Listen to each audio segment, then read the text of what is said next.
예, 수고 많으십니다. 우리 김 장관님, 네. 지난번에 제가 이 호텔 등급 심사 문제를 많이 지적을 했지 않습니까? 국감 때. 그래, 내년부터 이제 관광공사가 하는데, 그렇습니다. 예산은 별로 안 됩니다. 그런데 관광공사가 아무래도 등급 심사하려면 조금 달라야 되고, 기존의 이 수수료, 협회가 하던 수수료는 액수가 이제 얼마 안 되거든요. 통상 객실 100개 기준으로 8만 원 정도. 그런데 심사 나가는 인원이 6명이나 되니 수수료 8만 원은 사실은 굉장히 작아 보입니다. 그래서 혹시 우리 문화부가 생각하는 수수료는 얼마쯤 되십니까? 저희가 현행으로는 지금 한 20만 원 정도 되는데요. 올리려고 그렇게 지금 하려고 그러는데, 1차적으로는 처음 하는 심사는 저희가 관광공사에서 아마 그걸 부담을 할 겁니다. 그래서 2차 심사할 때 그때부터 받기로 했거든요. 그러니까 제가 알기로는 한 200만 원 받으실 걸로. 200만 원. 네. 200만 원. 200만 원이었어요. 예, 죄송합니다. 예. 그런데 이제 4성급, 5성급 호텔은 심사비를 내도록 하고, 이제 1성급에서 3성급 호텔은 국고에서 지원할 계획으로 들었는데, 까닭은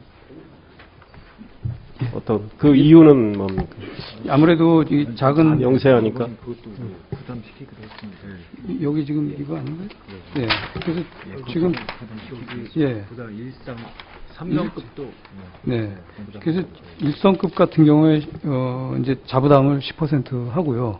2성급 같은 경우에 20%, 3성급 같은 경우에 30% 이렇게 자부담이 일부 들어가 있습니다. 전액 지원은 아니고요. 네. 그러니까 좀 영세하니까 좀 지원을 해주겠다 이런 취지인가요?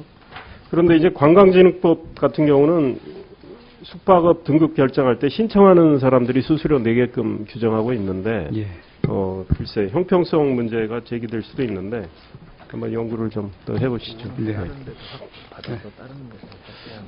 역시 국감 때 지적한 건데 2013년 관광산업 채용 박람회 채용 실적이 좀 과대 포장됐다고 지적을 제 방에서 일일이 다 확인을 했었거든요. 그랬더니 얼마 전에 동아일보도 보도를 했습니다. 물론 숫자의 차이는 좀 있습니다. 그러나 역시 실적이 좀 뻥튀기가 됐다 이런 보도도 나왔는데, 지금 내년도 예산을 보면 2013년도는 예산이 2억 원이었어요. 그래서 작년에 6억 원으로 3배 늘었고 내년도 6억 원입니다.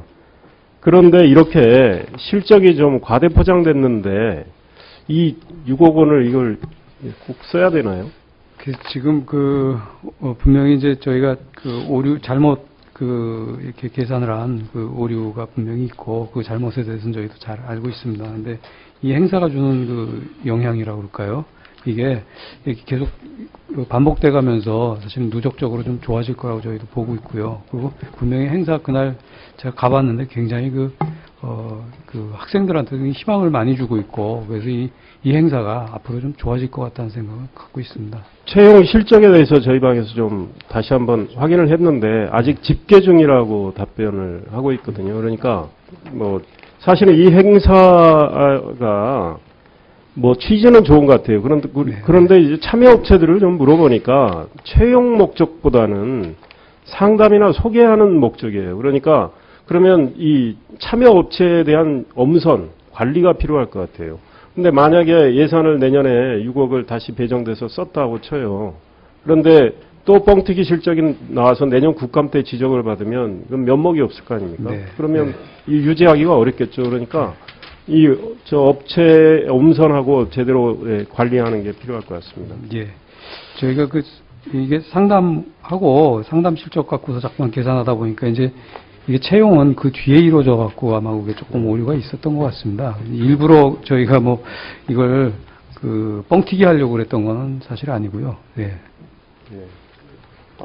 지금 방금 아까 첫 번째 제가 여쭤봤던 거에 대해서 1급에서 3성급 호텔은 전액 지원하기로 했고 우리 전문위원도 이를 부당하다고 검토보고서에 지적했다고.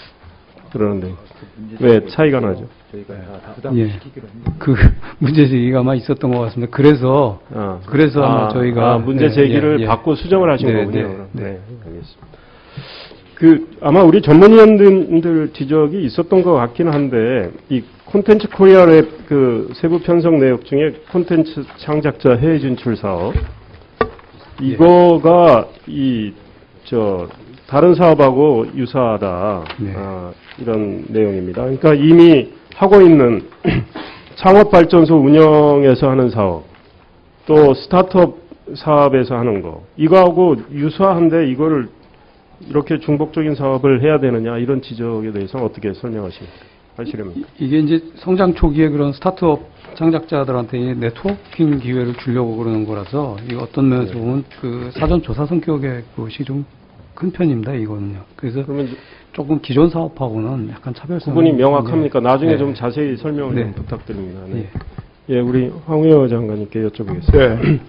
우리 존경하는 도정환 의원님께서 말씀을 하셨고, 장관님께서도 한 50억이 필요하다고 하셨는데, 그 성인문예 교육사업. 네. 이거는 그러면 국회에서 반영을 시키는 의지가 강하십니까? 네, 이 부분에는 그 당사자들에게는 참 일생이기 때문에 교육부도 관심을 갖는데 이번에 제대로 반영이 안 됐습니다. 그 국정과제 보면 네. 이 제3차 평생교육진흥기본계획, 여기에 보면 이 목표치를 1917년까지 네. 2017년까지 해서 이 20%를 달성하겠다고 했거든요. 네. 그런데 지금 한 10%는 10%도 가도 17년까지 20%가 어려워 보이는데, 이거는 그렇습니다. 네. 국회에서 노력을 네, 좀 해주셨으면 합니다. 네, 알겠습니다. 그리고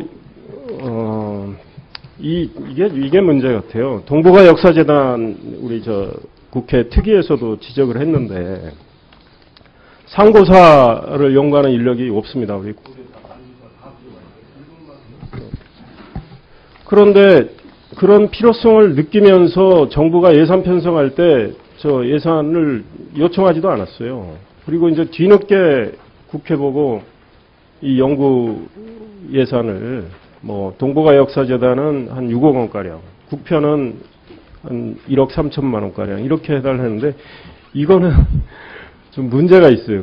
그리고 그동안에 예산 지원한 연구 인력도 제대로 채용하거나 이렇게 쓰이지도 않고, 오늘 보니까요, 중국 국경에 대해서, 역대 국경에 대해서 중국 사회강업원 산하의 연구소를 두고 쫙 집대성을 해놨어요. 근데 우리는 거기를 보면은 우리 한민족은 압록강을 넘어간 적이 없어요. 우리 국경은 압록강 또는 청천강 또는 대동강 정도예요. 이거에 대해서 우리는 단 한 번의 반박도 한 적이 없고요. 우리의 국경에 대한 집대성을 한 적이 한 번도 없다는 거예요.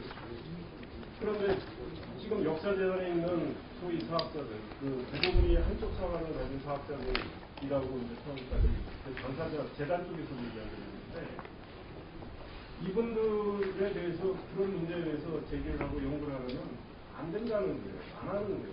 그러면은 네. 그런 분들을 돈을 줘가면서 네.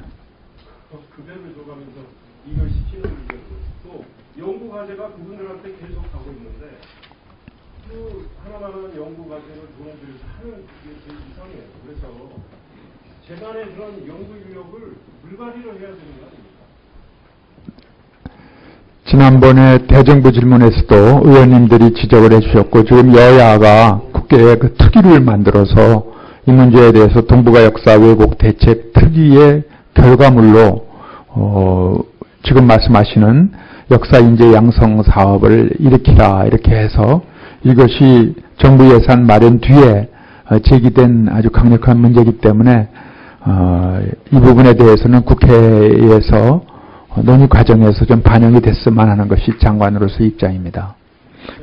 연구인력 구성이 너무 치우쳐져 있으니까 결과물도 문제가 되고, 네. 어느 정도 균형을 맞춰줘야 되는데, 그게 근본적인 문제. 네. 더 근본적인 것은 지금 존경하는 이상일 의원님 지적하셨듯이 학자층이 없습니다. 예, 제가 그 구부려 역사재단 때도 고구려 역사에서 학위받은 사람이 10명이 안 되더라고요. 고구려 역사에 대한, 그렇기 때문에 이 부분은 이 국회 지적이 타당하고 체계적인 고대사, 특히 상고사 쪽의 역사학자들 양성 사업은 국책 사업으로 하는 것이 옳다고 보고, 많이 늦었습니다만은 국회에서 광정해 주시면은 이 부분에 대한 사업을 일으키겠습니다. 연구하는 분들이 당연히 없습니다. 네. 연구를 해도 쓰임새가 없어요. 어디 취업도 안 되고. 그러니까 이게 근본적인 시스템을 점검을 해야 네, 개편에 대한 것도 지난번 대정부 질문에서 나왔고 오늘 정경원 이상일 의원님 지적이 있으시니까 조심스러운 부분입니다만은 5개 단체 간에 여러 가지 그 기구 개편까지는 아니더라도 어떠한 업무를 어떻게 하느냐에 대한 협의나 조정에 대한 것을 한번 교육부가 계획을 세워보겠습니다. 네, 이상일 의원님 수고 많으셨습니다. 다음 존경하는 이종훈 의원님 질의해 주시기 바랍니다.